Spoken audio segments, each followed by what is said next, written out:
Hi friends, welcome to Ramya's kitchen. ఈరోజు మనం fish curry ఎలా తయారు చేసుకోవాలో నేర్చుకుందాం. ముందుగా మనము బాగా కడిగి శుభ్రం చేసుకున్న 1 కేజీ చేప ముక్కల్ని మనం తీసుకుందాం. ఈ చేప ముక్కల్ని మనం బాగా 4 to 5 టైమ్స్ బాగా క్లీన్ చేసుకొని ఉప్పు నిమ్మకాయ వేసి బాగా క్లీన్ చేసుకొని నీట్గా ఇలా రెడీ చేసి పెట్టుకోవాలి. మనకు కావాల్సిన సైజులో మనము చేప ముక్కల్ని కట్ చేసుకొని పెట్టుకోవాలి. ముందుగా మనము స్టవ్ ఆన్ చేసుకొని 1 స్పూన్ జీలకర్ర,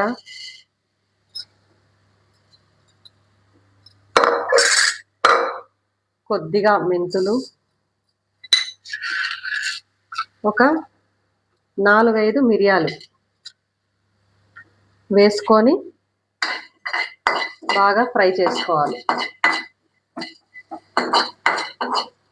ఈ మెంతులు, జీలకర్ర, మిరియాలు మనము దోరగా ఫ్రై చేసుకుంటూ ఉండాలి.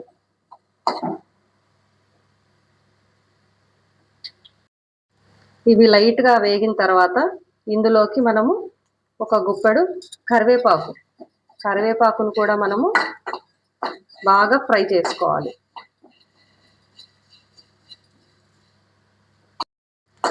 ఇవి బాగా ఫ్రై అయిన తర్వాత మనము వీటిని మిక్సీ జార్లో వేసుకొని ఫైన్గా గ్రైండ్ చేసుకోవాలి. ఇప్పుడు మనము మిక్సీ జార్లోకి ఈ జీలకర్ర, మిరియాలు, మెంతులు, కరివేపాకు ఇవన్నీ మనము మిక్సీ జార్లోకి వేసుకోవాలి. తర్వాత కొద్దిగా కొబ్బరి ముక్కలు, కొద్దిగా ఉప్పు, ఒక 3 వెల్లుల్లి రెబ్బలు కూడా మనము ఇందులో వేసుకొని బాగా ఫైన్గా గ్రైండ్ చేసుకోవాలి.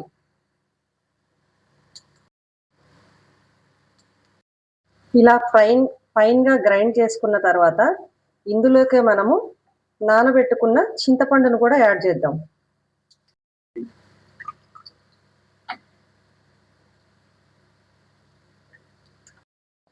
ఇలా చింతపండు గుజ్జును కూడా వేసుకున్న తర్వాత మనము మిక్సీలో ఫైన్గా గ్రైండ్ చేసుకున్న తర్వాత దీనిని మనము నెక్స్ట్ కర్రీలోకి యాడ్ చేసుకోవడానికి యూజ్ అవుతుంది. ఇప్పుడు మనము మెయిన్ కర్రీ ప్రాసెస్లోకి వెళ్తున్నాము. 1 కేజీ ఫిష్కి మనకు 3 స్పూన్స్ ఆయిల్ పడుతుంది. ఈ 3 స్పూన్స్ ఆయిల్ అంటే మన టీ స్పూన్స్ కాదండి, మనము కర్రీస్కి వాడే గరిటెతో 3 స్పూన్స్ ఆయిల్ పడుతుంది.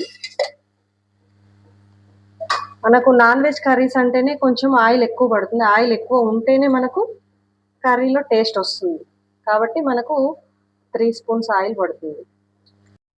ఆయిల్ బాగా హీట్ అయిన తర్వాత మనము ఉల్లిపాయ ముక్కల్ని వేసుకొని ఫ్రై చేసుకోవాలి.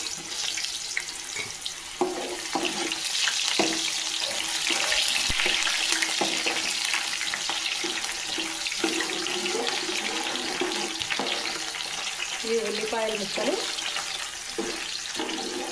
గోల్డెన్ బ్రౌన్లోకి వచ్చే వరకు మనము వేయించుకోవాలి.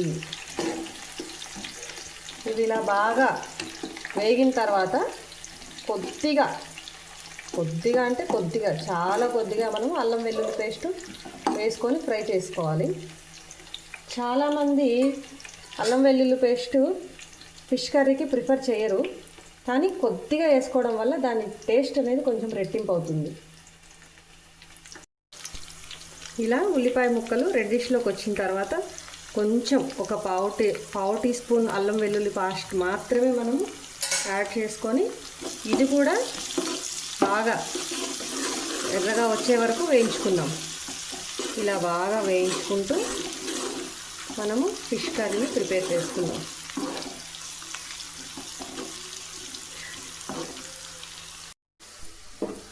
ఇది ఇలా రెడ్డిష్గా అయిన తర్వాత మనం ముందుగా ప్రిపేర్ చేసుకున్నటువంటి ఈ మసాలాని ఆయిల్లోకి వేసేసుకుందాం.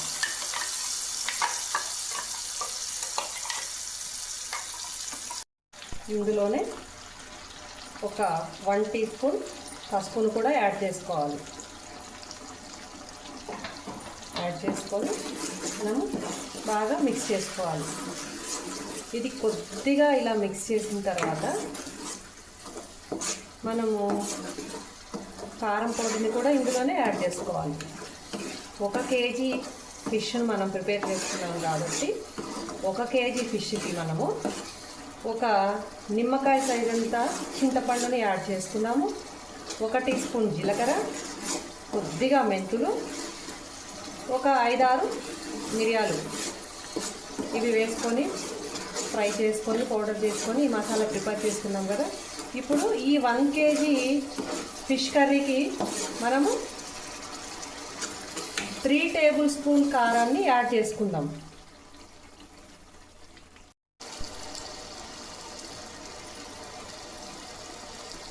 ఈ 3 టేబుల్ స్పూన్ కారం యాడ్ చేసుకున్న తర్వాత లైట్గా ఇదంతా అడుగు అంటకుండా మిక్స్ చేసుకోవాలి. మనం కర్రీస్ చేసుకునేటప్పుడు అడుగు అనేది అంటకుండా మనం చేసుకోవాలి. అడుగు అంటిందంటే స్మెల్ వచ్చి మొత్తం కూర ఫ్లేవర్ అంతా అప్సెట్ అయిపోయి టేస్ట్ కూడా మారిపోతుంది. కాబట్టి మనం ఫ్లేమ్ లో టు హై టులో మనం అడ్జస్ట్ చేసుకుంటూ కర్రీస్ చేసుకోవాలి. మెయిన్ ఇంపార్టెంట్ మనం కర్రీస్ టేస్ట్గా రావడానికి మెయిన్ ఇంపార్టెంట్ ఏంటి అంటే మనం వేసే మసాలాలతో పాటు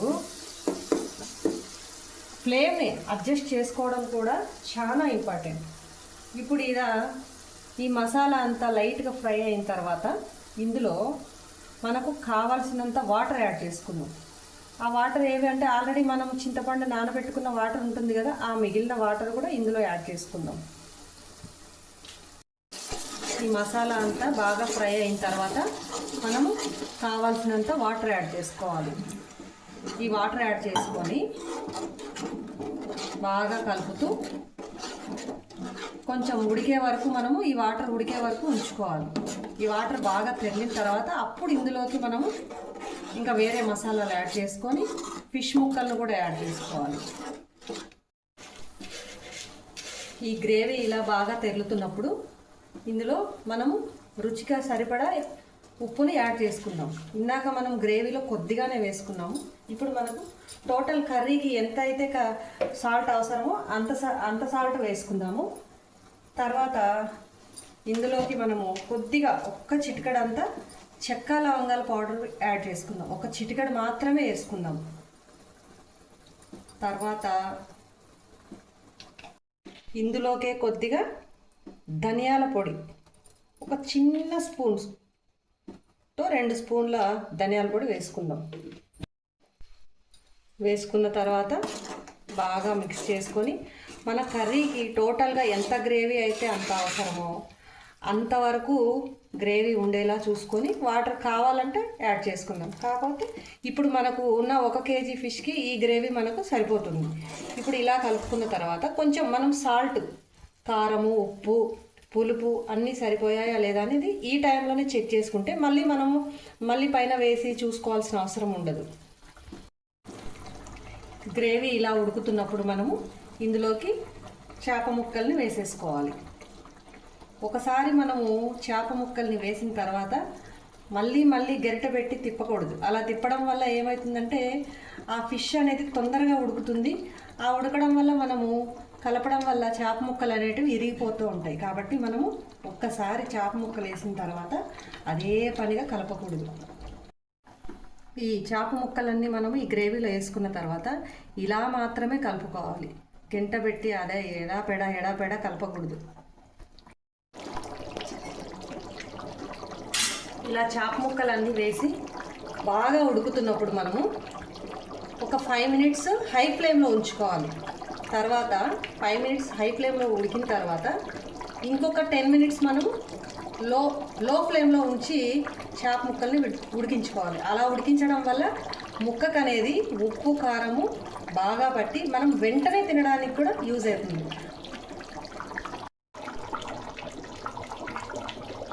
సాధారణంగా చేపల కూర వండిన తర్వాత ఒక 2 అవర్స్ తర్వాత తింటే టేస్ట్ బాగుంటుంది.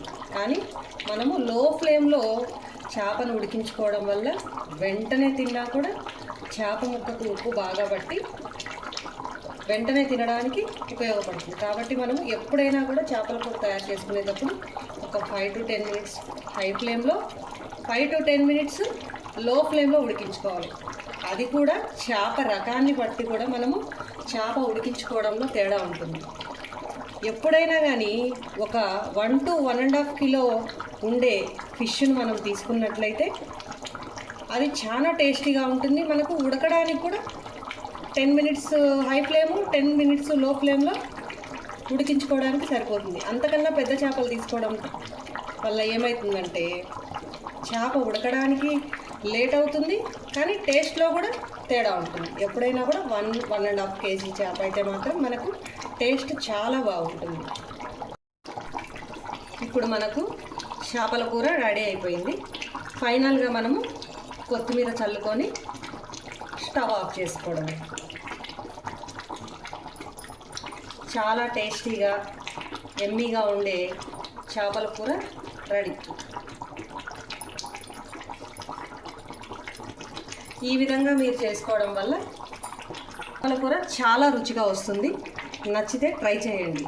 ఈ వీడియో కనుక మీకు నచ్చినట్టయితే లైక్ చేయండి, షేర్ చేయండి, కామెంట్ చేయండి. కొత్తగా కనుక ఈ వీడియోని చూస్తున్నట్టయితే మా ఛానల్ని సబ్స్క్రైబ్ చేయండి. ఇలాంటి మంచి మంచి వీడియోల కోసం మా ఛానల్ని ఫాలో అవ్వండి. Thank you for watching.